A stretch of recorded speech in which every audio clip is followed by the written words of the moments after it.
कार्यक्रम के प्रायोजक हैं कृषि एवं किसान कल्याण मंत्रालय, भारत सरकार। से निकल कर फसल आए, सुरक्षित हो जाए, फसल बीमा से हर किसान अब आत्मनिर्भर हो जाए।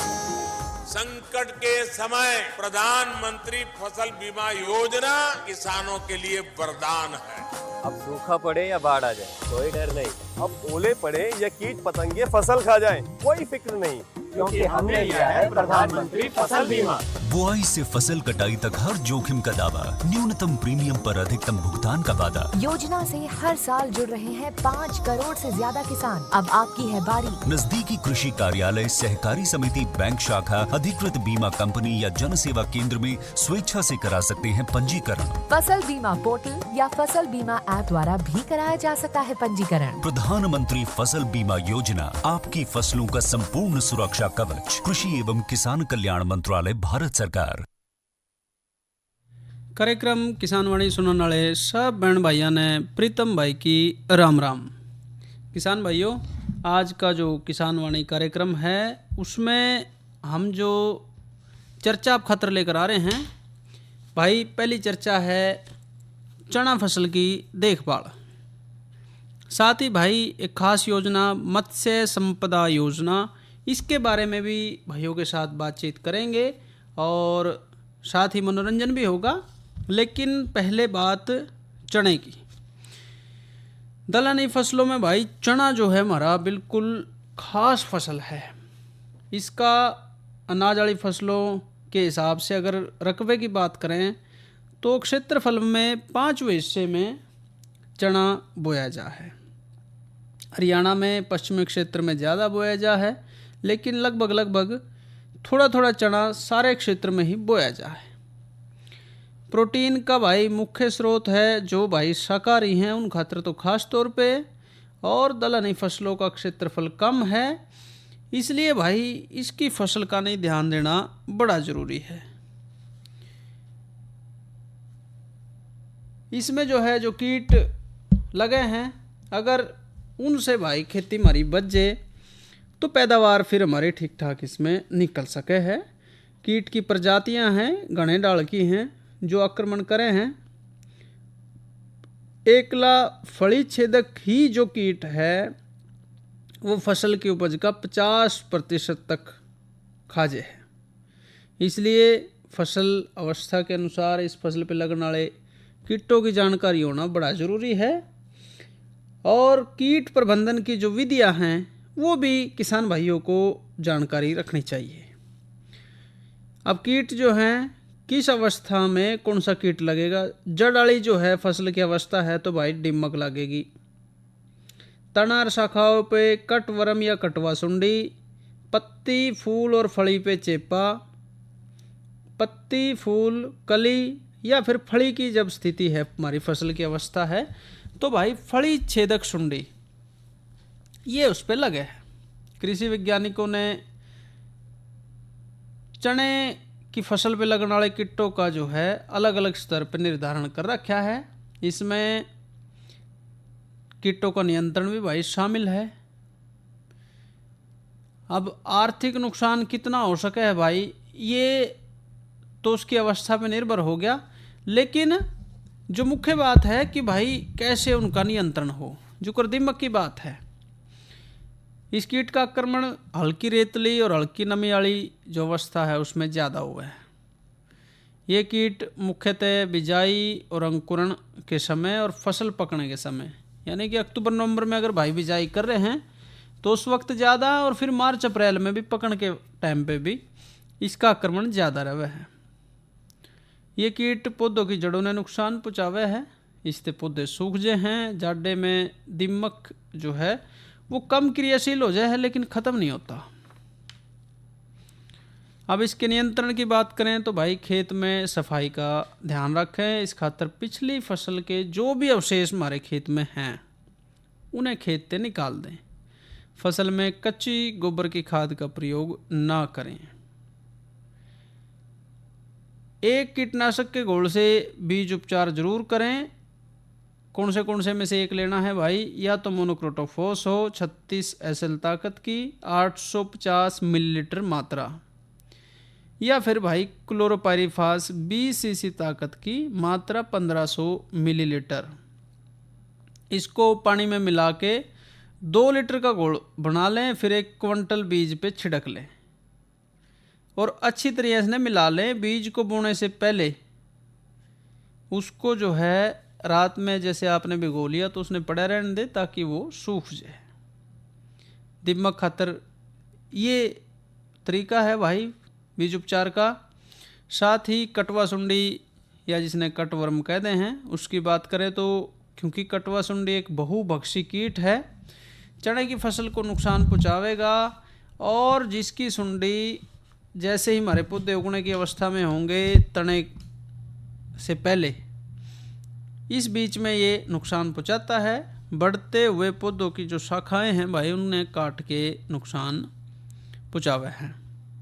इस कीट की सुंडी दिन के वक्त तो भाई ज़मीन के अंदर चली जा है और रात में बाहर आके फिर पौधे को नुकसान पहुंचावेगी।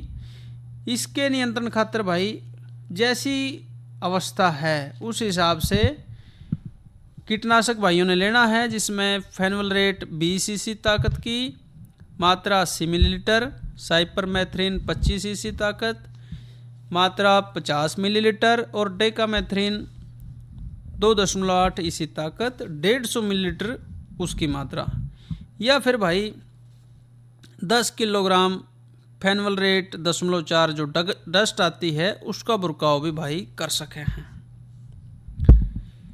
ऐसे ही फली छेदक कीट है, चने की फसल का भाई मुख्य कीट है।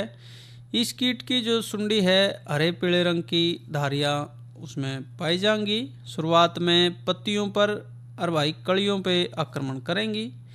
इस कीट का आक्रमण चने की फसल से टाट बढ़ने के वक्त यानी कि फरवरी और मार्च का महीना इसमें ज़्यादा हुआ है। सर्दी की ऋतु में फली छेदक जो कीट है उसकी क्रियाशीलता यानी कि काम करने की ताकत ठंडा पड़ जाए है कम करेगा।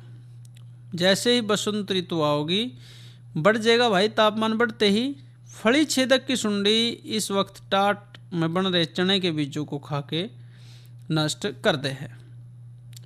बीज को खाते वक्त आधी टाट से बाहर और आधी टाट के अंदर नजर आवे है। इस कीट की मुख्य पहचान यही है। ये कीट चने में बड़ा नुकसान पहुंचाता है और भाई पूरे जीवन चक्र में एक सुंडी 30 से 40 फलियां खा जाए है, तो बहुत ज़्यादा नुकसान है। इसके नियंत्रण खातिर भाई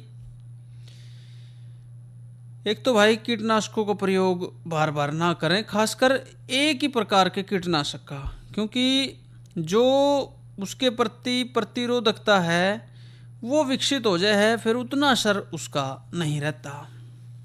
फसल की बिजाई अक्टूबर महीने तक कर देनी चाहिए। इससे फली बनने के वक्त कीट की संख्या में जो आपस में सामंजस्य है वो टूट जाएगा, फसल को नुकसान कम होगा। चने की फसल के साथ साथ सरसों, गेहूं, इन फसलों को भी भाई अगर साथ में बोलें तो फली छेदक कीट का जो आक्रमण है वो कम हो जाएगा। यानी कि जो अंतरशस्य फसल है, मिश्रित जो फसल है वो लेने से इस कीट का आक्रमण भाई कम होगा।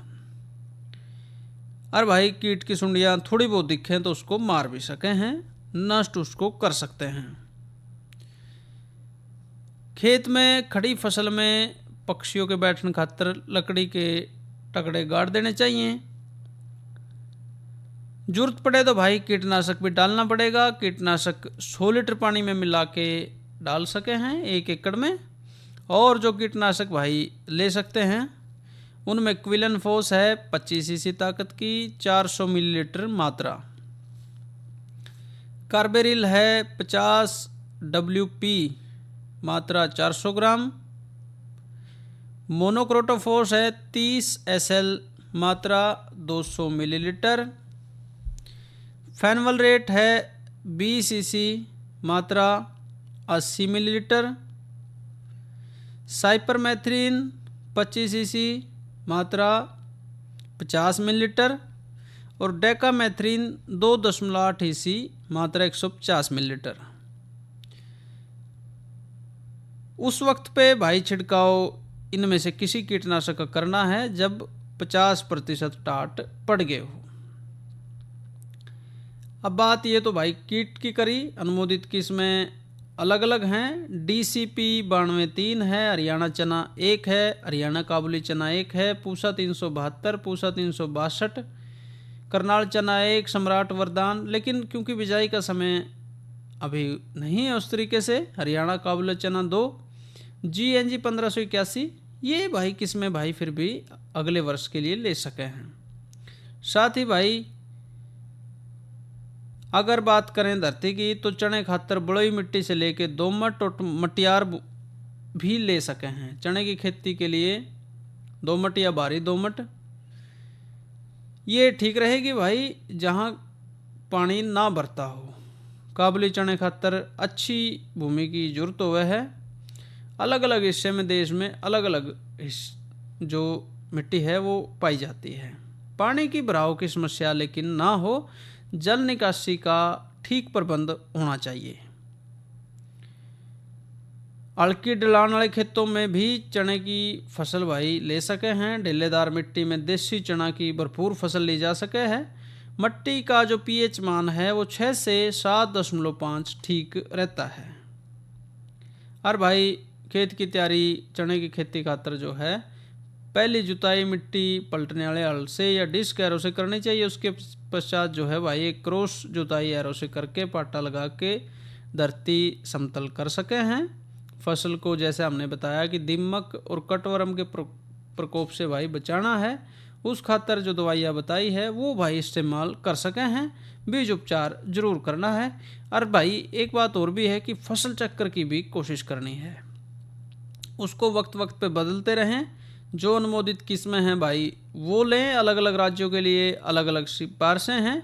और बेहतर जो है अगर बुआई का समय है तो भाई कीटों से भी बचाव हो सके है। अक्टूबर और नवंबर के प्रथम पखवाड़े तक भाई इसको कर सकते हैं।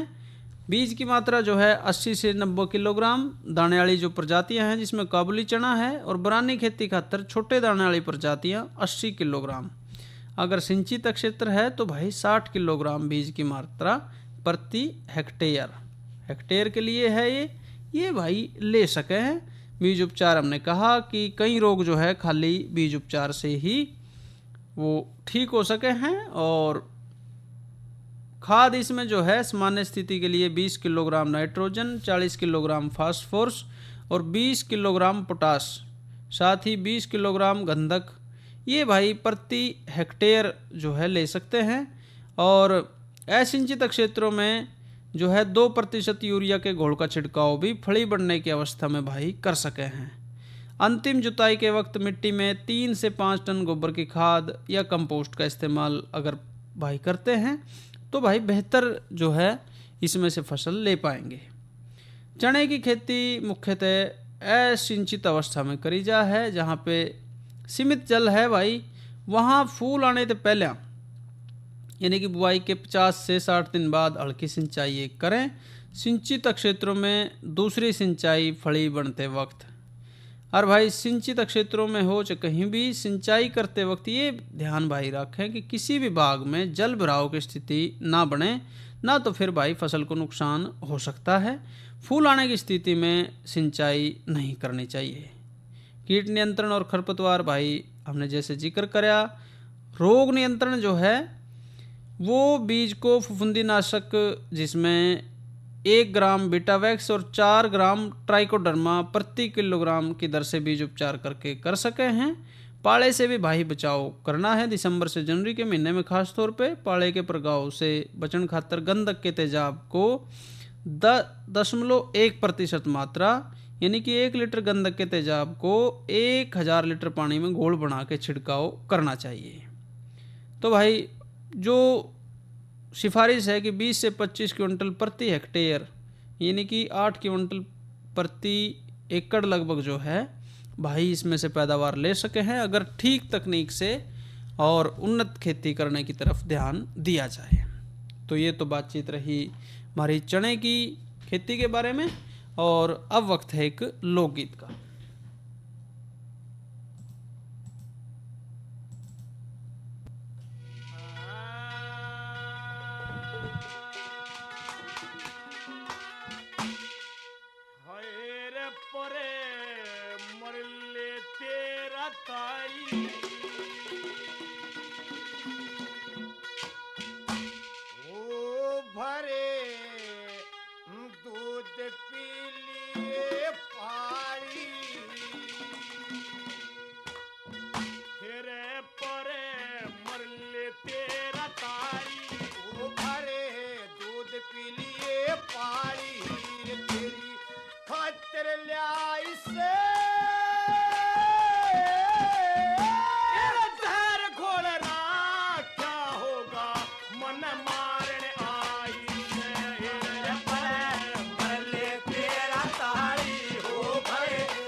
के घर आई, वो तू मेरे चमन का मारी, वो का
सोच के कर ले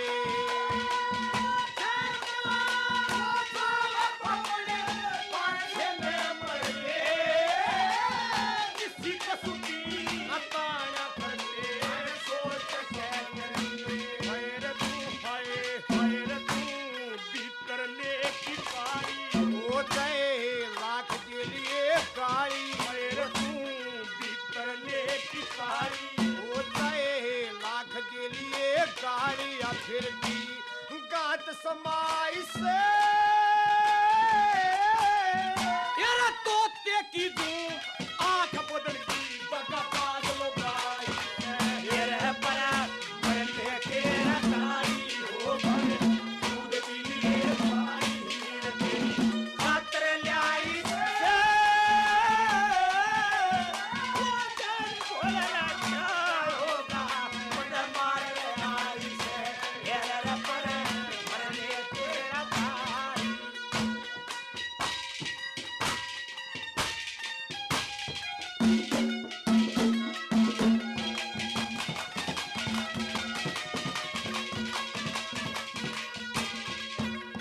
तेरे डाई रागनी सीख बतेरे डाई रागनी सीख बतेरे न्यू मुबावे से सतगुरु जी की सेवा करके छंदन गावे से डाई रागनी सीख बतेरे न्यू मुबावे से सतगुरु जी की सेवा करके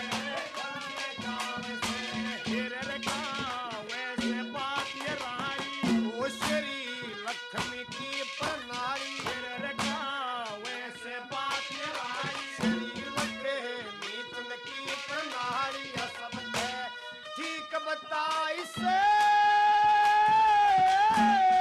और मंगे राम पाण जी के तेरी याद कविताई से तेरा तारी हो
और भाई ये थे वेद प्रकाश कौशिक और साथी परे मरले तेरा ताली।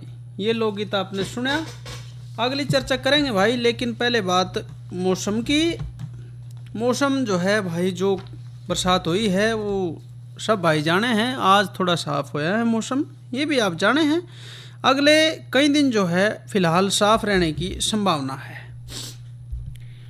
धुंध भाई छा सके है 10 जनवरी के बाद और वातावरण में जो है तापमान में भी 2 से 4 डिग्री सेल्सियस तक की गिरावट आने की संभावना है।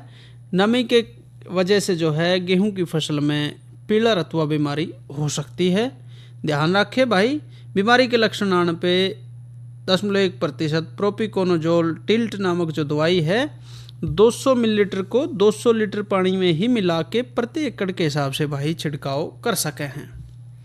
साथ ही भाई बातचीत करें कल के कार्यक्रम की, तो कल दिन मंगलवार है, फ़ोन इन कार्यक्रम होगा और आजकल के दिनों में पशुओं की देखभाल विषय पे। तो किसानवाणी में जो है आप हमारे स्टूडियो में बैठे विशेषज्ञ से बात कर सकते हैं फ़ोन करके। और अब बात जो है हमारे आज के दूसरे विषय की, जो कि है मत्स्य संपदा योजना। भाई मुख्य बात यह है कि जो परंपरागत हमारी खेती है उससे जो है अकेले आय बढ़ाना ठीक है, लेकिन उसके साथ साथ दूसरी जो हमारी चीज़ें हैं जिनको सहायक आय के तौर पे भाई जोड़ सके हैं, उनकी तरफ भी ध्यान देना पड़ेगा। ऐसी ही एक योजना है प्रधानमंत्री मत्स्य संपदा योजना। ये इसका शुभारंभ कराया गया है भाई, जिसमें मत्स्य क्षेत्र पर केंद्रित एक सतत विकास योजना जिसे आत्मनिर्भर भारत पैकेज के तहत लॉन्च किया गया है और वित्त वर्ष 2020-21 से लेके वित्त वर्ष 2024-25 तक यानी कि 5 साल तक जितने भी हमारे राज्य संघ शासित प्रदेश हैं उसमें कार्यान्वित किया जाना है। इस योजना पे अनुमानित 20,050 करोड़ रुपए का निवेश कराया जाना है। इसमें से लगभग 12,340 करोड़ रुपए का निवेश समुद्री अंतर्देशीय मत्स्य पालन और जलीय कृषि में लाभार्थी केंद्रित गतिविधियों पे और 7,710 करोड़ रुपए का निवेश फिशरीज इंफ्रास्ट्रक्चर जो है उस पे करना प्रस्तावित है। इसमें वर्ष 2024-25 तक मत्स्य उत्पादन में अतिरिक्त 70 लाख टन की वृद्धि करना लक्ष्य रखा गया है और जो मत्स्य निर्यात से होने वाली आय है उसको भी बढ़ा के 1 लाख करोड़ रुपए तक करना रखा गया है। मछुआरे और मत्स्य जो किसान हैं उनकी आय को दोगुनी करना इसका लक्ष्य है। यहाँ भी भाई आसपास काफ़ी भाई मछली पालन का जो व्यवसाय है वो कर रहे हैं। पैदावार के बाद होने वाले नुकसान को भी 20 से 25% घटा के 10% करना इसका लक्ष्य है और 55 लाख प्रत्यक्ष और अप्रत्यक्ष रोजगार के अवसर पैदा करना भी इन सहायक गतिविधियों से रखा गया है। साथ ही भाई मछलियों की गुणवत्ता वाली प्रजातियों की नस्ल तैयार करना और जो महत्वपूर्ण बुनियादी ढांचा है उसका विकास और विपणन का जो नेटवर्क है उस पे ध्यान केंद्रित करना इस योजना का उद्देश्य है। नीली क्रांति योजना की जो उपलब्धियां रही हैं उनको सशक्त बनाने खातिर उद्देश्य में कई नए हस्तक्षेपों की परिकल्पना भी करी गई है, जिसमें जहाज़ों का बीमा, मछली पकड़ने वाले जहाज़ों, नावों का उन्नयन और बायो टॉयलेट्स, क्षारीय क्षेत्रों में जलीय कृषि, मत्स्य पालन, जलीय कृषि स्टार्टअप्स, इस तरीके की प्रयोगशालाएं, सुविधाओं का विस्तार, ई ट्रेडिंग, मत्स्य प्रबंधन योजना, ऐसी बहुत सी चीज़ें शामिल की गई हैं। तो भाई भी योजना की जानकारी लें और स्थानीय स्तर पे जो भी लाभ इस योजना से उठा सकते हैं उसको उठाएं। कार्यक्रम के प्रायोजक रहे कृषि एवं किसान कल्याण मंत्रालय, भारत सरकार। इधर इधर इधर हम बोल रहे हैं तेरे बीजू का पुतला बोल रहा है? हाँ, पक्षियों से तो हम खेत को बचा लेते हैं पर इन घातक रसायनों से कैसे बचाएं? मतलब? देख बेटा, तू जो ये अंधाधुंध रसायन मिलाता है ना, मिट्टी की सेहत बिगड़ने लगी है और जब माटी ही कमजोर पड़ जाएगी तो उपज कैसे सेहतमंद होगी? अरे पहले ऐसा नहीं था, पूछना अपने बड़े बुजुर्गों से कैसे फसल लहलहाती थी, शुद्धता झलकती थी। हाँ, माटी भी तंदुरुस्त और लोग भी। अरे अब पहली वाली बात कहाँ? पर अब तो सब यही डाले हैं। सब नहीं, आज भी लाखों जागरूक किसान परंपरागत विधि से फसल उगा रहे हैं, खर्चा कम और उपज की कीमत भी बेहतर पा रहे हैं। सच है? रे बेटे, एक्सपीरियंस से बता रहे हैं, धूप में बाल सफेद नहीं किए हैं। हाँ। ठीक है भाई, मैं भी आज से जैविक खेती शुरू करूंगा। माटी से प्रेम की परंपरा है, परंपरागत खेती। और किसान भाइयों, कार्यक्रम किसान वाणी का समय यहीं तक, हमें इजाजत दीजिए। अच्छा भाइयों, राम राम।